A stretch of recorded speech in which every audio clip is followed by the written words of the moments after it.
നമസ്കാരം മനോജി. നമസ്കാരം ഹരി. ആഹ് നമ്മൾക്ക് ടി സി എസിൻ്റെ വിഷയം നമ്മൾ കണ്ടു. പക്ഷേ ടി സി എസിൻ്റെ വിഷയം എന്ന് പറയുന്നത് മഞ്ഞുമലയുടെ ഒരു അറ്റമാണ് എന്നാണ് നമ്മൾ എൻക്വയറി നടത്തിയപ്പോൾ അറിയാൻ കഴിഞ്ഞത്. എല്ലാ കോർപ്പറേറ്റ് സ്ഥാപനങ്ങളിലും ഈ തരത്തിൽ അവർ ആൾക്കാരെ നിയോഗിച്ചിട്ടുണ്ട്. പല തരത്തിലുള്ള ആൾക്കാരെ നിയോഗിച്ചിട്ടുണ്ട്. അത് ഒരുപക്ഷേ നമുക്കൊരു കേരള സ്റ്റോറി 3ഓ 4ഓ 5ഓ എടുത്താൽ ഒരു 500 കേരള സ്റ്റോറി എടുക്കാൻ പറ്റുന്ന പല കഥകളും ഇതിൻ്റെ പിന്നിലുണ്ടെന്നാണ് ഇപ്പോൾ നമുക്ക് അന്വേഷണത്തിലൂടെ മനസ്സിലാക്കാൻ കഴിഞ്ഞത്. ഓരോന്നോരോന്നായിട്ട് തത്വമയി തന്നെ അത് പുറത്തു വിടുന്നതാണ്. പക്ഷേ ഇപ്പോൾ നമുക്ക് നിലവിൽ അറിയാൻ കഴിയുന്നത് നമ്മൾ കേട്ട് അല്ലെങ്കിൽ പഴകിയ ടി സി എസ് പോലെ തന്നെ അത്രയേറെ പഴക്കമുള്ള പല കോർപ്പറേറ്റ് സ്ഥാപനങ്ങളിലും ഇപ്പോൾ തന്നെ ഇവർ പിടിമുറുക്കിയിട്ടുണ്ട് എന്നാണ്.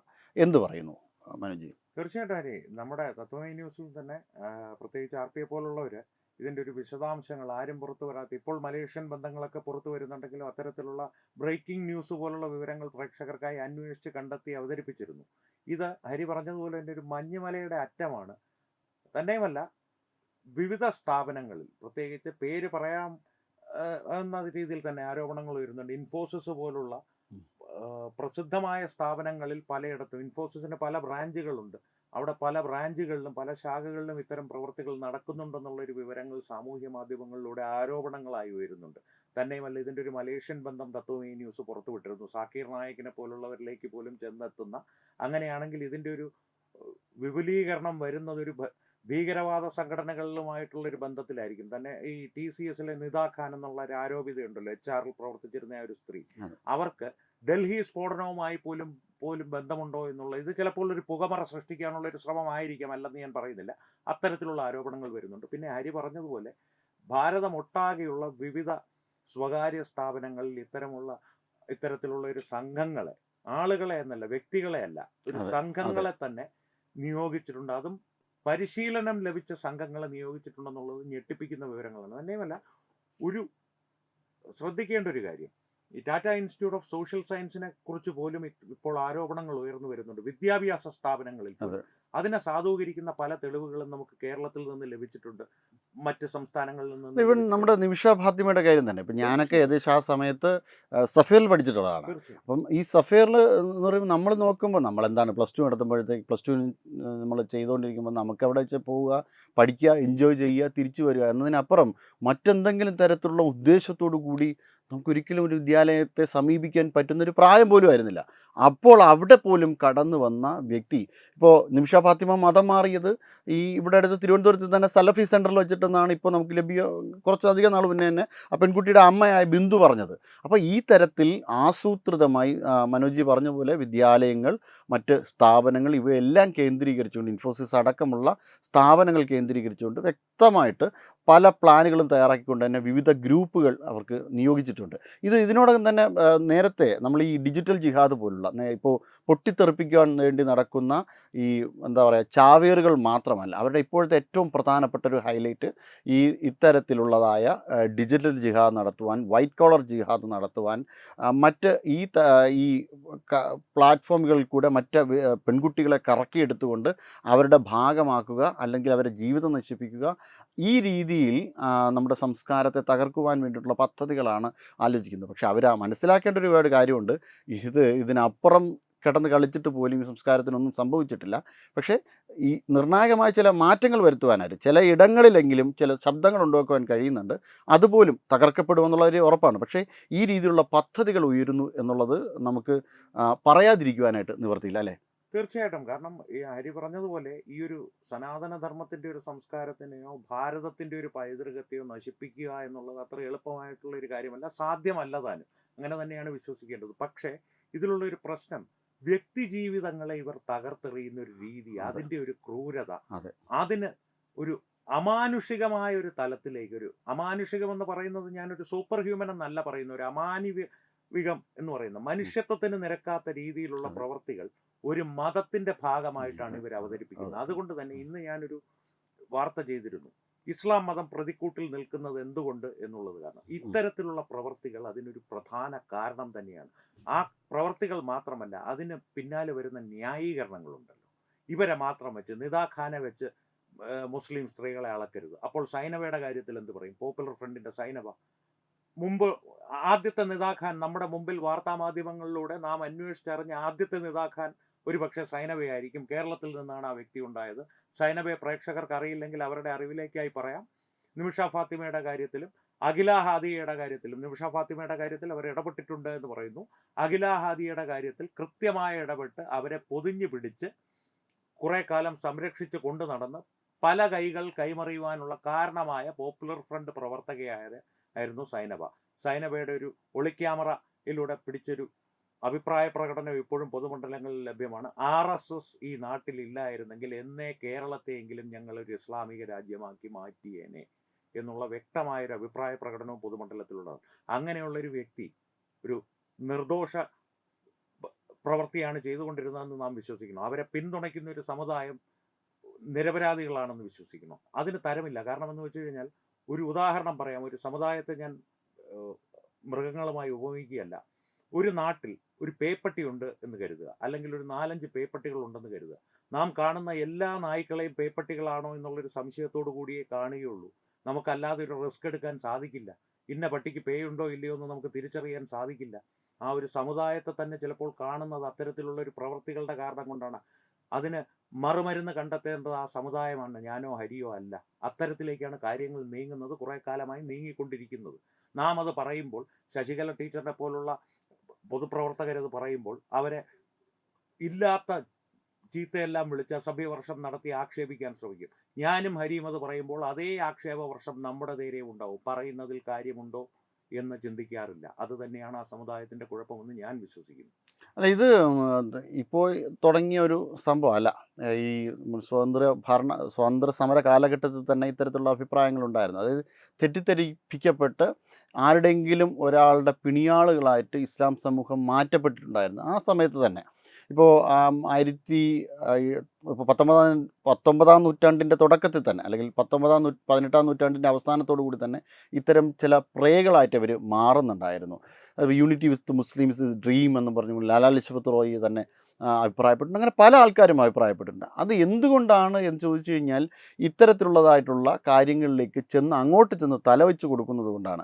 അല്ലാതെ ആ മതത്തിനോ മറ്റു കാര്യങ്ങൾക്കോ എന്തെങ്കിലും പ്രശ്നങ്ങളുണ്ടായിട്ടല്ല. പക്ഷേ ആ മതത്തിൻ്റെ എന്താണോ പരിവർത്തന വിധേയമാക്കപ്പെടേണ്ടത്. ഇപ്പോൾ ക്രിസ്ത്യാനിറ്റിയിൽ ഒരുപാട് പരിവർത്തന വിധേയമാക്കപ്പെടേണ്ട കാര്യങ്ങളുണ്ടായിരുന്നു. പക്ഷേ അവർ പരിവർത്തന വിധേയമാക്കി എന്നുള്ളതാണ് ഏറ്റവും പ്രധാനപ്പെട്ട സവിശേഷത. പല കാര്യങ്ങളും ഇപ്പോൾ മാറ്റപ്പെടേണ്ടതായിട്ടുള്ള, ഇപ്പോൾ അതേപോലെ തന്നെ ഹൈന്ദവ സമൂഹത്തിനകത്ത് പരിവർത്തന വിധേയമാക്കപ്പെടേണ്ട കാര്യങ്ങളുണ്ടായിരുന്നു. അത് പരിവർത്തന വിധേയമാക്കി. ജാതീയത പോലുള്ള കാര്യങ്ങൾ കടന്നാക്രമിച്ചിട്ടുണ്ടായിരുന്നു. പക്ഷേ ഇതിൽ തൊടാൻ പറ്റില്ല എന്ന് പറഞ്ഞുകൊണ്ട് അത് തന്നെ ഫോളോ ചെയ്ത് അതിനുവേണ്ടി വാദിക്കുന്ന ഭീകരവാദികളുടെ ഇടയിൽ ചെന്ന് തല പൂഴ്ത്തി വെച്ച് കൊടുക്കുമ്പോൾ ഇത്തരത്തിലുള്ളതായിട്ടുള്ള പ്രശ്നങ്ങളുണ്ടാകും. ഇപ്പോൾ ഇവിടെ തന്നെ ഈ ഷിയാസ് കരീം എന്താണ് ചെയ്തത്? ഷിയാസ് കരീം പറയുന്നു, എൻ്റെ കിതാബിൽ ഇത് എഴുതി വച്ചിട്ടുള്ളതുകൊണ്ടാണ് ഞാൻ കഴിക്കാത്തത്. അപ്പോൾ മറ്റാർക്കും കിതാബില്ലേ? മറ്റാർക്കും സംസ്കാരമില്ലേ? അവരെന്തിനാണ് നിങ്ങൾ കടന്നാക്രമിക്കുവാൻ പോകുന്നത്? ഇത് സത്യത്തിൽ ഷിയാസ് കരീമിൻ്റെ മാത്രം പ്രശ്നമല്ല. ആസൂത്രിതമായി സംഘടിതമായി അവർ ചെലുത്തി വയ്ക്കുന്ന ചില കാര്യങ്ങൾ, അതായത് മറ്റു മതസമൂഹങ്ങളുടെ ആചാരങ്ങളെ കടന്നാക്രമിക്കുകയും സ്വന്തം മതസമൂഹത്തിൻ്റെ ആചാരങ്ങളെ സംരക്ഷിച്ചു നിർത്തുകയും ചെയ്യുന്ന ഓർഗനൈസ്ഡ് ലൂട്ടിങ്ങിൻ്റെ, അല്ലെങ്കിൽ ഓർഗനൈസ്ഡ് ആയിട്ടുള്ള ഒരു ക്രൈമിൻ്റെ ഭാഗമായിട്ട് തന്നെ ഷിയാസ് കരീമിനെ പോലുള്ള ആൾക്കാരെയും കാണാൻ പറ്റുള്ളൂ. ആ രീതിയിൽ മനുഷ്യർക്കിടയിൽ സംശയങ്ങൾക്ക് വേരോട്ടം ഉണ്ടാക്കുവാൻ വേണ്ടിയിട്ട് കാരണമാകുന്നതും ഇവരെ പോലുള്ള ആൾക്കാർ തന്നെയാണ്. അപ്പോൾ അതുകൊണ്ട് തന്നെ കൂടുതൽ സംശുദ്ധീകരിക്കപ്പെടുക, കൂടുതൽ ഇത്തരത്തിലുള്ള ആൾക്കാരെ ടാർഗറ്റ് ചെയ്തുകൊണ്ട് മതം തന്നെ ഇവരെ ഒഴിവാക്കുക, മതം തന്നെ ഒറ്റപ്പെടുത്തുക എന്നുള്ള സമീപനമാണ് അവിടെ വേണ്ടത്. അല്ലാതെ ഇതിനെ ബാലൻസ് ചെയ്യുക എന്നതല്ല അവിടെ വേണ്ടത്. ഇവരെല്ലാവരും തന്നെ കുറ്റക്കാരാണ്. ഇവരെ ഒരു രീതിയിലും ഞങ്ങളുടെ കൂട്ടത്തിൽ ചേർക്കില്ല എന്ന് പറഞ്ഞുകൊണ്ട് പരസ്യമായിട്ടുള്ള നിലപാടുകൾ എടുത്തുകൊണ്ട് ഇവർ എവിടെയൊക്കെ ഉണ്ടോ അതിന് വേണ്ടിയുള്ള ഇൻഫർമേഷൻസ് കൊടുക്കുക എന്നതാണ് ചെയ്യേണ്ട ഏറ്റവും പ്രധാനപ്പെട്ട ഒരു കാര്യമായിരുന്നു. പക്ഷേ അത് ചെയ്യാതെ ന്യൂട്രലായി നിൽക്കുന്നിടത്തോളം കാലം എല്ലാവരും സംശയത്തിൻ്റെ നിഴലിലാകുന്നത് വളരെ സ്വാഭാവികമായ കാര്യമാണ്. പക്ഷേ അല്ലെങ്കിൽ ഒരു 80% ആൾക്കാരെങ്കിലും ഈ തരത്തിലുള്ളൊരു ഫോബിയ കാറ്റഗറിയിലേക്ക്, ഇസ്ലാമോഫോബിയ ഉണ്ടാക്കുവാനായിട്ട് ആരാണ് കാരണം ചോദിച്ചു കഴിഞ്ഞാൽ, ഇത്തരത്തിലുള്ളതായിട്ടുള്ള ആൾക്കാരെ നമുക്ക് ന്യൂട്രലായിട്ട് സമീപിക്കാൻ പറ്റില്ല. ഇവരെ ആക്രമിക്കുക തന്നെ വേണം. ആക്രമിച്ചാൽ മാത്രമേ ഇതിൽ നിന്ന് നമുക്ക് പുറത്തേക്ക് കടക്കുവാൻ തന്നെ സാധിക്കുകയുള്ളൂ.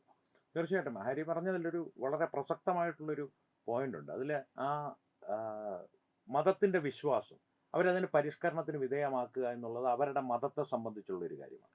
ഞാൻ എപ്പോഴും പറയുന്നൊരു കാര്യമുണ്ട്, ഈ എന്ത് മതവിശ്വാസമോ ആയിക്കോട്ടെ, ഹരി ഇപ്പോൾ അല്ലെങ്കിൽ ഞാനൊരു ഇസ്ലാം മതവിശ്വാസിയാണ്, ഹരി ഹിന്ദു മതവിശ്വാസിയാണ്. ഞാൻ വിശ്വസിക്കുന്നത് ഹരി നരകത്തിൽ പോകും, ഞാൻ വിശ്വസിക്കുന്ന ദൈവത്തിൽ വിശ്വസിച്ചില്ലെങ്കിൽ ഹരി നരകത്തിൽ പോകും എന്നുള്ളത് തന്നെയാണ്. ഈ വിശ്വാസം എൻ്റെ വീടിൻ്റെ 4 ചുമരുകൾക്കുള്ളിൽ ഞാൻ ഒതുക്കി നിർത്തുന്നിടത്തോളം കാലം സമൂഹത്തിന് ഞാനൊരു ബാധ്യതയായി മാറുകയില്ല. പക്ഷേ ഹരിയുടെ പിന്നാലെ നടന്ന് ഹരി നരകത്തിൽ പോകും, എൻ്റെ വിശ്വാസത്തിലേക്ക് വരൂ എന്ന് ഞാൻ പറഞ്ഞു തുടങ്ങുന്നിടത്ത് പ്രശ്നം തുടങ്ങും. ഇനി ഹരി അതിന് തയ്യാറായില്ലെങ്കിൽ ഹരിയെ വെട്ടിക്കൊല്ലാൻ ഞാൻ വാളെടുക്കുന്നിടത്ത് ആ പ്രശ്നം വഷളാകും. അത്തരത്തിലുള്ളൊരവസ്ഥയിലേക്കാണ് ഇസ്ലാമിക സമൂഹത്തെ മതപണ്ഡിതന്മാർ നയിച്ചു കൊണ്ടുപോയിരിക്കുന്നത്. ആദ്യകാലം മുതൽ തന്നെ, അനാദികാലം മുതൽ 1400 വർഷങ്ങളായി നടന്നുകൊണ്ടിരിക്കുന്ന ഒരു പ്രക്രിയയാണ്. ഈ ഏതൊക്കെ തരത്തിലാണോ അവരുടെ കിതാബിൽ വള്ളി പുള്ളി കുത്തുകോമ ലോകാവസാനം വരെ മാറ്റുവാൻ പാടില്ല എന്ന് മതപണ്ഡിതന്മാർ ആ സമുദായത്തെ പറഞ്ഞ് വിശ്വസിപ്പിച്ചിരിക്കുന്നത്, അതുപോലെ തന്നെ മാറ്റമില്ലാതെ തുടരുന്ന ഒരു പ്രക്രിയയാണ്. ഒരു സമൂഹത്തെ ഒരു ഹേർഡ് മെന്റാലിറ്റിയിൽ ഒരേ രീതിയിൽ ചിന്തിക്കുവാനുള്ള, സ്വന്തമായി സ്വതന്ത്ര ചിന്ത അനുവദിക്കാതെ മതത്തിൽ കൊതിപ്പിച്ചും ഭയപ്പെടുത്തിയും ഈ 2 രീതിയേ ഉള്ളൂ. ഒന്നെങ്കിൽ സ്വർഗത്തെ കാട്ടി കൊതിപ്പിച്ച്, അല്ലെങ്കിൽ നരകത്തെ കാട്ടി ഭയപ്പെടുത്തി കുട്ടിക്കാലം മുതൽ തന്നെ ഒരു മോൾഡ് ചെയ്തെടുക്കുന്ന ഒരു സമൂഹ മസ്തിഷ്കമാണ് അവർക്കുള്ളത്. അല്ലാതെ വ്യക്തിപരമായിട്ടുള്ള മസ്തിഷ്കം അനുവദനീയമേ അല്ല. ജൈവശാസ്ത്രപരമായി എല്ലാവർക്കും തലച്ചോറുണ്ട്, പക്ഷെ അവരിൽ പ്രവർത്തിക്കുന്നത് ഒരു സാമൂഹിക ചിന്തയാണ്. ആ സാമൂഹിക ചിന്തയുടെ സ്രോതസ്സുകൾ എന്ന് പറയുന്നത് മതപണ്ഡിതന്മാരാണ്. ആ മതപണ്ഡിതന്മാരാണ് പ്രശ്നം ഇതിൻ്റെ അകത്ത്. എല്ലാ മതത്തിലും മതപണ്ഡിതന്മാർ കാലാകാലത്ത് പ്രശ്നങ്ങൾ ഉണ്ടാക്കാറുണ്ട്. പക്ഷേ സെമറ്റിക് മതങ്ങളെ സംബന്ധിച്ച്, ക്രൈസ്തവ മതമാകട്ടെ ജൂതമതമാകട്ടെ, ഒരു പരിധിയിൽ കൂടുതൽ സമുദായത്തിന് മേലൊരു ചീത്തപ്പേരുണ്ടാക്കുന്ന ഒരു പ്രവൃത്തി ഒരു വൈദികനോ പാതിരിയോ ആരെങ്കിലും സെമറ്റിക് മതങ്ങളിൽ ചെയ്താൽ അവരെ ഒഴിവാക്കുവാനുള്ള നടപടി ഏതെങ്കിലും തരത്തിൽ സമുദായത്തിന് വലിയ പരിക്കൊന്നുമില്ലാതെ അവരെ ചിലപ്പോൾ ജാർഖണ്ഡിലേക്ക് ട്രാൻസ്ഫർ ചെയ്തിട്ടാണെങ്കിൽ കൂടി ആ സമുദായം സ്വീകരിക്കും. പക്ഷേ ഇസ്ലാം മതത്തിൽ അങ്ങനെ ചെയ്ത് കണ്ടുവരുന്നില്ല. അതുതന്നെയാണ് ആ സമുദായത്തിൻ്റെ ഒരു നിശബ്ദ പിന്തുണ ഇവർക്കുണ്ട് എന്നുള്ളൊരു ധാരണ മറ്റുള്ള സമുദായങ്ങളിൽ ഉണ്ടാക്കുവാനുള്ള ഒരു പ്രധാന കാരണം. ഇപ്പോൾ ഈ IG ശ്രീജിത്ത് പറഞ്ഞൊരു കാര്യമാണ് എനിക്ക് പെട്ടെന്ന് ഓർമ്മ വരുന്നത്. അതായത് ഈ ഗോവിന്ദചാമി എന്താണ് ഇദ്ദേഹം ഈ സൗമ്യയെ ആക്രമിക്കാൻ കാരണമായത് എന്ന് ചോദിച്ചപ്പോൾ ഗോവിന്ദചാമി പറഞ്ഞത്, രാത്രിയിലാണ് സൗമ്യയെ അയാൾ കാണുന്നത്. രാത്രിയിൽ കാണുന്ന ആളിനെ തനിക്ക് ആക്രമിക്കാം. കാരണം രാത്രിയിൽ കാണുന്ന ആൾ, രാത്രിയിൽ യാത്ര ചെയ്യുന്ന പെൺകുട്ടി എന്ന് പറയുന്നത് മോശക്കാരിയാണ് എന്ന സമൂഹത്തിൻ്റെ ഒരു പ്രതിഫലനം. അതേ സമൂഹം ഒരു അസമയത്ത് പെൺകുട്ടികൾ ഇറങ്ങി നടക്കാൻ പാടില്ല എന്നതിൻ്റെ ഒരു ഗ്രേറ്റർ എക്സ്റ്റെൻ്റാണ് അവിടെ പ്രകടമാക്കിയത് എന്ന് പറയും. അതായത് ഇസ്ലാം മതത്തിനകത്ത് ഈ പറയുന്ന തരത്തിലുള്ള ചില മതപരമായിട്ടുള്ള കാര്യങ്ങളും അതിനൊരു ഗ്രേറ്റർ എക്സ്റ്റെൻ്റാണ് ഭീകരവാദികൾ പലയിടങ്ങളിലും നടപ്പിലാക്കിക്കൊണ്ടിരിക്കുന്നത്. അപ്പോൾ അതിനുള്ള സാധ്യത എവിടെ നിന്നാണ് ഉണ്ടാക്കി കൊടുക്കുന്നത്?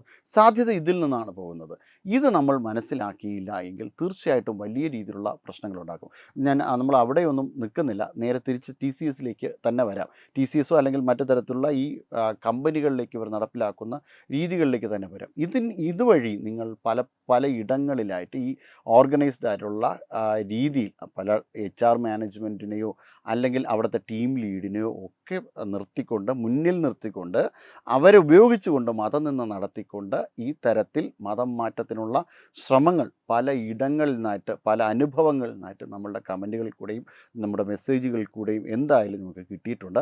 ഇത് ഒരു കാരണവശാലും നമുക്ക് അനുവദിക്കുവാൻ പറ്റില്ല. ഇതുമായി ബന്ധപ്പെട്ട ഡീറ്റെയിൽസ് സ്റ്റോറീസ് ഇനി വരുന്ന എപ്പിസോഡുകളിൽ തന്നെ ഉണ്ടാവും. എന്തായാലും ഇതൊരിക്കലും നമ്മൾ ഇവിടെ ഉപേക്ഷിക്കുവാൻ പോകുന്നില്ല. കാരണം ഇത് രാജ്യത്തെ കടന്നാക്രമിക്കുന്ന, രാജ്യത്തെ ബാധിക്കുന്ന ഒരു കാര്യമാണ്. ഒരുപക്ഷേ ആക്രമണങ്ങളെക്കാൾ, ബോംബ് സ്ഫോടനങ്ങളെക്കാൾ ഉപരി ഇത് മനുഷ്യർക്കിടയിലേക്ക് വ്യാപിച്ച് മനുഷ്യരുടെ മനസ്സിനെയും അല്ലെങ്കിൽ അവരുടെ ജീവിതത്തിൻ്റെ താളത്തിനെയും രാജ്യത്തിൻ്റെ സാമ്പത്തിക സംവിധാനത്തിനെയും ഏറെക്കാലത്ത്, വലിയൊരു കാലത്തേക്ക് അതിന് വേണ്ടിയിട്ടുള്ള കാര്യങ്ങളാണ് നിങ്ങൾ ചെയ്തു വച്ചിട്ടുള്ളത് എന്നറിയാം. ഈ ഡിജിറ്റൽ ജിഹാദിൻ്റെ കാര്യത്തിലായാലും വൈറ്റ് കോളർ ജിഹാദിൻ്റെ കാര്യത്തിലായും നിങ്ങൾ ചെയ്തു വെച്ചത് ഈ രീതികളൊക്കെ തന്നെയാണെന്നറിയാം. പക്ഷേ ഈ രീതി അധിക നാൾ നിങ്ങൾക്ക് മുന്നോട്ട് കൊണ്ടുപോകാൻ സാധിക്കില്ല. കാരണം ഇത് ഭാരതമാണ്, ഭാരതത്തിൻ്റെ പഴയ സർക്കാരല്ല ഇവിടെ ഭരിക്കുന്നത് എന്നുള്ള കാര്യം നിങ്ങൾ ഓർമ്മിച്ചിട്ട് വേണം കളിക്കുവാൻ വേണ്ടിയിട്ട്. കോൺഗ്രസ് മൻമോഹൻ സിംഗിൻ്റെ സർക്കാരല്ല, അതിന് മുന്നേ പ്രവർത്തിച്ച കോൺഗ്രസിൻ്റെ സർക്കാരുമല്ല. അങ്ങനെയല്ലേ മനോജ്? തീർച്ചയായിട്ടും. ആദ്യം പറഞ്ഞൊരു കാര്യത്തിൽ ഒരു കൂട്ടിച്ചേർക്കലും കൂടി നടത്തിയിട്ട് നമുക്ക് ആ വിഷയത്തിലേക്ക് വരാം.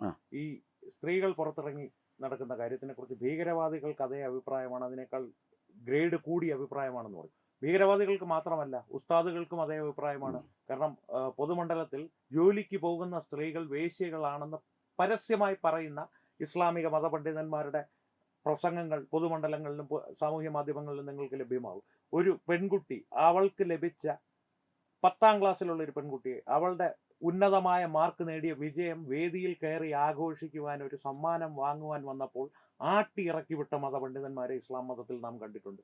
ഇത്തരത്തിലുള്ളൊരു മനസ്ഥിതി വെച്ച് പുലർത്തുന്ന പണ്ഡിതന്മാരാണ് ഈ സമുദായത്തെ നിയന്ത്രിക്കുന്നതെന്നുള്ളതാണ് പ്രശ്നം. ഇനി TCSലേക്ക് തിരിച്ചു വന്നു കഴിഞ്ഞാൽ, ഇത്തരത്തിലുള്ള TCS പോലുള്ള സ്ഥാപനങ്ങളിൽ ഇവർ ഈ നടപ്പാക്കുന്ന ആസൂത്രിതമായിട്ടുള്ള ഇത്തരം കുറ്റകൃത്യങ്ങൾ പ്രശ്നമുണ്ടാക്കുന്നത് സാധാരണക്കാരായ മുസ്ലിം യുവതി യുവാക്കൾക്കാണ്. കാരണം ഇത്തരത്തിലുള്ള മതചിന്തകളൊന്നുമില്ലാതെ, ഇതിലൊന്നും പെടാതെ എങ്ങനെയെങ്കിലും ഒരു നല്ല ജോലി കണ്ടുപിടിച്ച് സ്വന്തം ജീവിതം കെട്ടിപ്പടുക്കണം എന്നുള്ള ആഗ്രഹത്തിൽ പഠിച്ച് നല്ല മാർക്ക് വാങ്ങി TCSലും ഇൻഫോസിസിലും ജോലി അന്വേഷിച്ച് ചെല്ലുന്ന മുസ്ലിം യുവാക്കളെയും യുവതികളെയും നാളെ ഒരു പക്ഷാഭേദവും ഇല്ലാതെ സംശയത്തിന്റെ കണ്ണിലൂടെ ഒരു സമൂഹം കാണുന്നൊരവസ്ഥ ഉണ്ടാക്കി വെക്കുന്നത് ഈ നിദാഖാനും ഡാനിഷിനെയും പോലുള്ള കുറ്റവാളികളാണ്, സൈനബെ പോലുള്ള കുറ്റവാളികളാണ്.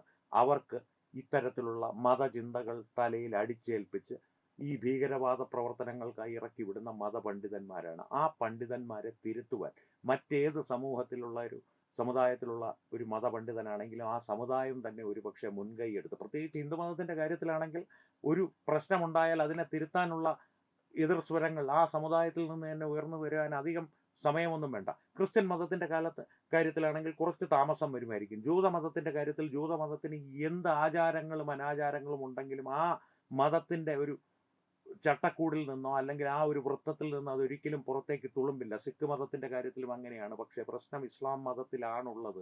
ഉള്ളിൻ്റെ ഉള്ളിലുള്ള പുഴുക്കുത്തുകളെ ഇസ്ലാം മതവിശ്വാസികൾ തിരിച്ചറിഞ്ഞില്ലെങ്കിൽ നാളെ നിങ്ങളുടെ മക്കൾക്കും, പെൺമക്കൾക്കായിക്കോട്ടെ, പെൺമക്കളെ ജോലിക്ക് അയക്കാനുള്ള വിശ്വാസം നിങ്ങൾക്കില്ലെങ്കിൽ ആൺമക്കൾക്കായിക്കോട്ടെ, നല്ലൊരു ജോലി ചെയ്തോ ഒരു കച്ചവടം ചെയ്തോ സമൂഹത്തിൽ, പ്രത്യേകിച്ച് ഭാരതം പോലുള്ളൊരു ബഹുസ്വര സമൂഹത്തിൽ എന്നും അന്യ സംസ്കൃതികളുടെ നല്ലതിനെ ഉൾക്കൊള്ളുവാൻ തുറന്ന മനസ്സ് കാണിച്ചിട്ടുള്ള ഭാരതത്തിൻ്റെ മനസാക്ഷിയും മനസ്സും നിങ്ങളുടെ നേരെ കൊട്ടി അടയ്ക്കപ്പെടും. അതിനുത്തരവാദികൾ നിങ്ങൾ മാത്രമായിരിക്കും.